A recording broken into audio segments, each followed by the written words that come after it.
யோசுவாவின் நாட்களிலே ஆண்டவருடைய கிரியைகள் அதிகமாக இருந்துச்சு. சந்திக்கப்பட்டவங்க நிலைச்சிருந்தாங்க.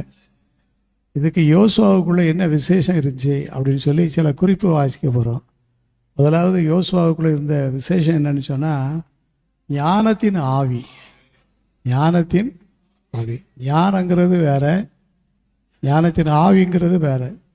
ஞானங்கிறது அப்பப்போ நம்ம கேட்டால் என்ன செய்யும், கிடைக்கும். ஒருவன் ஞானத்தில் குறைவுள்ளவனாக இருந்தால் யாவருக்கும் சம்பூர்ணமாய் கொடுக்கிறவரும் ஒருவரை கடிந்து கொள்ளாருமாக்கி தேவனிடத்தில் கேட்க கிடாது. அப்பொழுது அவனுக்கு இது கேட்டால் கிடைக்கும்.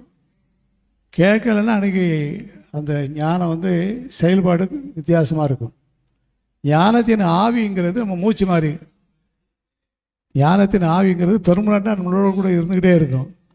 இப்போ நமக்கு ஞானமும் வேணும், ஞானத்தின் ஆவியும் வேணும். உபாகமம் 34வது அதிகாரம், உபாகமம் 34வது